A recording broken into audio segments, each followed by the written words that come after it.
Olá, estudantes do 7º ano. Nesta aula vamos conversar um pouco sobre os elementos que constituem uma lenda. Vamos analisar a lenda enquanto um gênero discursivo literário e ver quais são as suas características, os seus elementos composicionais.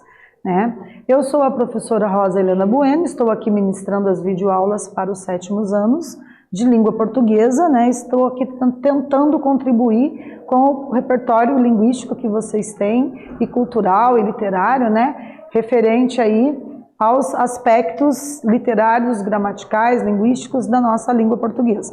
Parabenizo vocês por estarem aí assistindo as nossas videoaulas e vamos ver aqui quais são os objetivos estabelecidos para essa aula, que consistem em fazer a leitura e a interpretação de uma lenda africana, compreender os elementos e as características desse gênero textual, diferenciar as partes principais das secundárias em um texto e vamos trazer aí a proposta de uma produção de uma lenda. Então vejam, o gênero textual lenda traz para nós aí uma narrativa na qual o narrador conta de um determinado ponto de vista uma sequência de fatos com o objetivo de transmitir valores morais de um povo. Essas são histórias transmitidas de geração em geração, localizadas em um tempo geralmente distante, revelando os valores culturais de um povo, misturando narrativas do cotidiano e narrativas imaginárias ou fantasiosas. Então, esse texto que nós acabamos de ler é um texto do gênero informativo, porque ele traz as informações a respeito do que vem a ser uma lenda.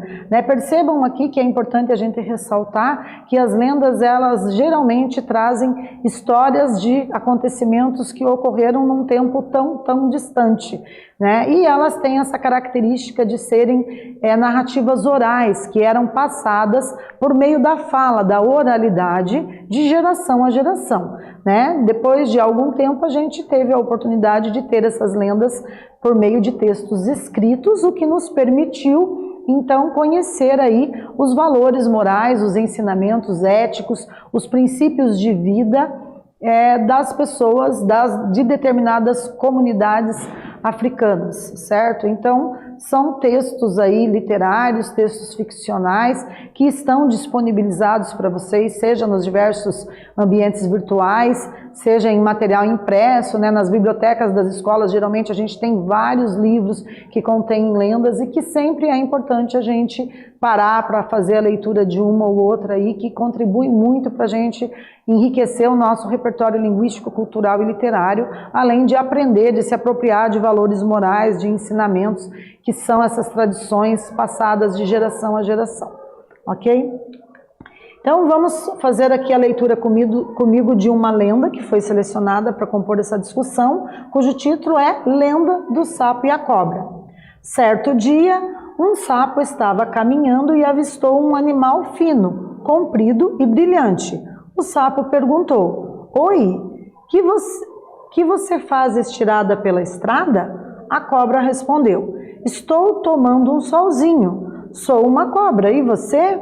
"Eu sou um sapo. Você gostaria de brincar?" A cobra aceitou e eles brincaram a tarde toda.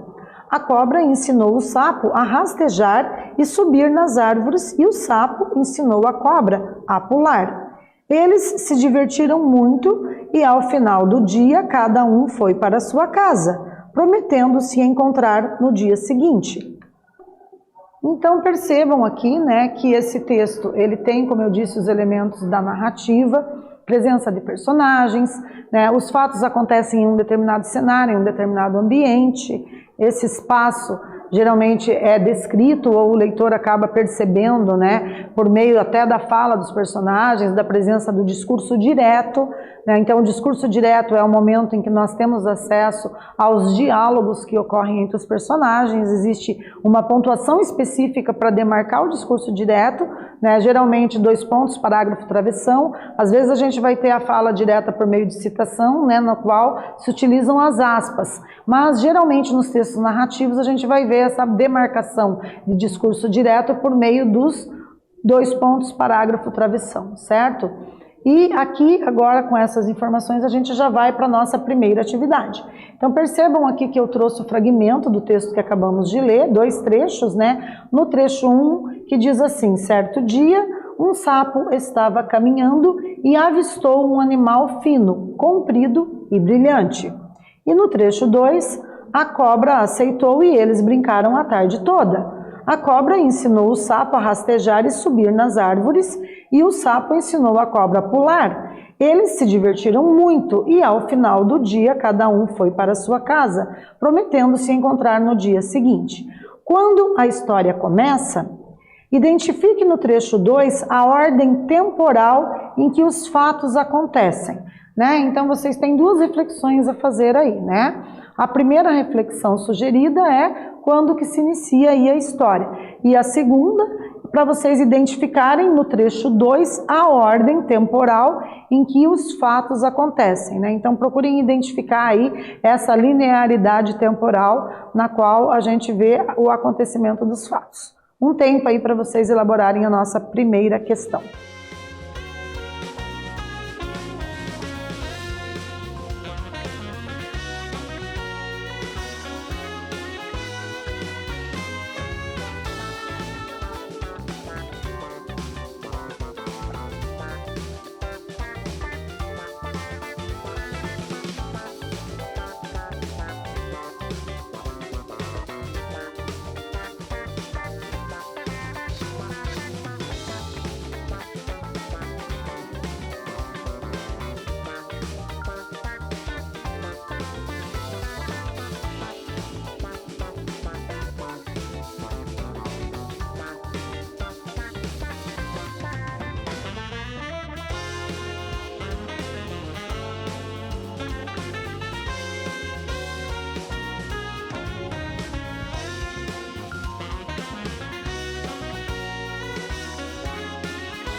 E aí, pessoal, conseguiram pensar numa possibilidade de verificar aí como que se dá essa sequência temporal do acontecimento dos fatos, né, tal qual foi narrada? Então, vamos ver aqui como ficou a nossa sugestão de resposta. Então, vocês tinham que tentar identificar no trecho 2 a ordem temporal em que os fatos acontecem, né? E na primeira pergunta, quando essa história começa. Então, vejam. A história começa ali com a expressão certo dia, né? No inglês, once upon a time, né? Era uma vez. A gente tem aí essas frases, geralmente, para iniciar textos narrativos, lendas, né? Então, não tenho a precisão exata de quando aconteceu, eu escrevo certo dia, certo? E na segunda questão, para vocês identificarem aí a ordem em que, a ordem temporal e que os fatos acontecem, a gente tem referências ao tempo que estão grafadas na cor vermelha, né? Então, por exemplo, no início a gente tem ali a informação de que a cobra aceitou e eles brincaram a tarde toda, então temos uma referência que se refere ao tempo, né? A duração dos fatos foi a tarde inteira. Na sequência a gente tem grafado aqui na cor vermelha ao final do dia, que também a gente tem aí essa dimensão temporal, e prometendo-se encontrar no dia seguinte é uma outra dimensão temporal, certo? Então, se vocês conseguiram identificar aí as palavras tarde, dia, final do dia, certo dia, vocês perceberam aí como que ocorre essa dimensão temporal dentro de um texto narrativo, ok? Vamos continuar a leitura então aqui comigo, pessoal? Vamos lá. Quando o sapo encontrou sua mãe, contou o que tinha acontecido, que conheceu uma cobrinha e ficaram amigos. Sua mãe não gostou e falou: você devia saber que a família da cobra não é legal. Eles são venenosos. Não quero mais que brinque com cobras e nem rasteje por aí. A cobra, quando chegou em casa, mostrou à sua mãe que sabia pular e disse que foi o sapo que a ensinou. Sua mãe também não gostou e disse: nós, cobras, não temos amizade com sapos. Eles servem apenas como comida. Não quero que brinque com o sapo. Então, agora, né, diante dessas novas informações, né, do enredo do texto, né, então vejam, essa sucessão de acontecimentos num texto narrativo é o que nós denominamos de enredo. Então a gente já avançou um pouco mais na leitura e vamos fazer uma pausa para dar conta de responder a nossa segunda atividade, que consiste em perguntar o que... Na verdade, a gente tem aqui uma proposta de identificação, né, para que vocês identifiquem os personagens da história. Né? Então, temos 2 fragmentos, eu não vou ler para não dar spoiler, e fica aí a dica para vocês tentar identificar os personagens que estão presentes nessa narração, nessa narrativa.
E aí, então, vamos verificar aqui, né? Vocês conseguiram identificar os personagens da história? Tá fácil, né, pessoal? Essa eu não quis nem ler ali os trechos para não ficar aí sugerindo a resposta antecipadamente para vocês, senão fica muito fácil.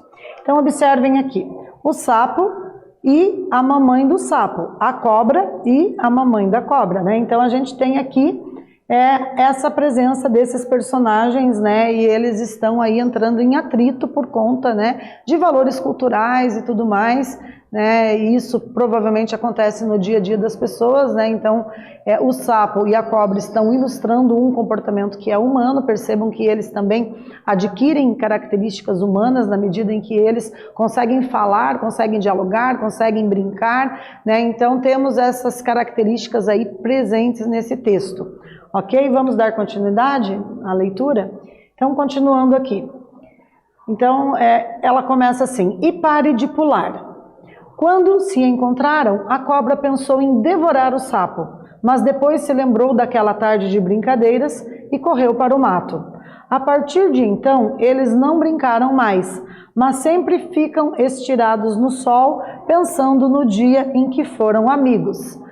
Então percebam aqui que no final a gente percebe que temos a voz do narrador em terceira pessoa, e esse narrador é um narrador observador, porque ele observa os fatos e conta o que aconteceu para o leitor, mas também ele é onisciente, né? Porque ele mergulha ali no subconsciente dos personagens e traz à tona, explicita para o leitor o que eles estão pensando, o que eles estão sentindo, né? Então ele até diz aqui, ó, eles ficaram estirados no sol pensando no dia em que foram amigos, né? Então tem acesso aos pensamentos do personagem, portanto é um narrador observador onisciente, né? Nesse caso aqui.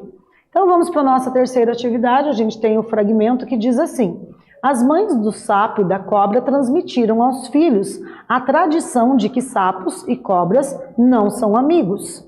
Essa tradição se confirmou no texto Lenda do Sapo e a Cobra. Será que isso se confirma? Né? É uma pergunta, né? Então vamos fazer a entonação correta. Essa tradição se confirmou no texto Lenda do Sapo e a Cobra? Explique qual foi o resultado dessa tradição para os amigos. Né? Então temos duas possibilidades aqui de reflexão sobre o texto. Então um tempinho aí para vocês elaborarem a resposta dessa atividade.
Vamos retornar então, pessoal, vamos verificar a nossa sugestão de resposta.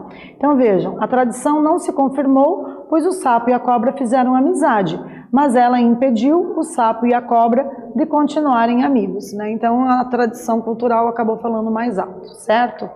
Então vamos recordar aqui, né, que os nossos textos narrativos têm a presença do narrador, que é a pessoa que conta os fatos, de personagens, né, que pode ser o protagonista, o antagonista, ou podem ser personagens secundários, a presença do espaço, o ambiente em que os fatos acontecem, o tempo, né, quando ocorrem as ações, ou o quanto tempo elas duram, e o enredo, que é o conjunto de fatos que compõem a narrativa, né.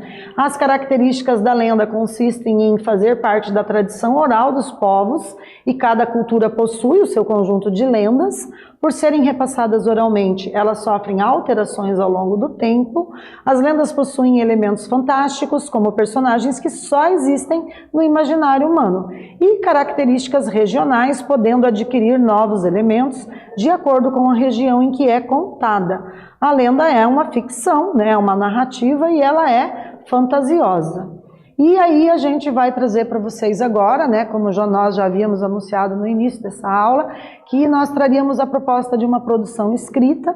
A gente sugere que vocês utilizem a plataforma Redação Paraná, que viabiliza vocês entrar ali por meio do @escola e não somente produzir textos, né, de todos os gêneros imagináveis aí, texto dissertativo, argumentativo, descritivo, fábula, né, mas também permite a vocês conhecerem as especificidades que constituem cada gênero textual por meio de vídeos contendo slides animados. Então vale a pena conhecer a plataforma Redação Paraná. Então, para a produção escrita, você vai escrever uma nova lenda, é essa a nossa sugestão. Vão escolher animais típicos da região onde você mora, um tipo de pássaro, macaco, lagarta, etc., né? Relembre as características físicas e do comportamento desses animais, se eles são dorminhocos, saltador, comilões, etc. Imaginar uma história que justifique a origem dessas características e pense em um ambiente, na sequência dos fatos e no desfecho. Escolha um foco narrativo, observador ou observador onisciente. E para a produção escrita, vocês tomem cuidado e observem alguns aspectos. Se há a presença dos personagens, há a sequência coerente dos fatos, se há a origem do animal ou do seu comportamento, com relação à ortografia e à acentuação, se foram tomados os cuidados necessários, e se a linguagem é formal, certo? Então, vocês podem clicar aqui no sim, né? Caso vocês já tenham pensado isso, né, e de que forma que vocês vão elaborar aí o texto de vocês, tá? Então fica aí esses critérios de avaliação e correção para vocês atenderem, ok? Então, nós também temos que propor para vocês aí, de repente, assistirem, né, os vídeos que estão disponibilizados no portal do aluno, tá? Então, propomos aí que vocês façam usando esse aplicativo, né, conversem com os professores de vocês e vejam aí essas possibilidades, claro, tendo em vista os recursos tecnológicos disponíveis, ok? Então, nessa aula a gente trabalhou um pouquinho as características da lenda, propusemos aí a redação, a escrita de uma lenda utilizando a plataforma Redação Paraná. Eu espero que vocês tenham gostado e até breve.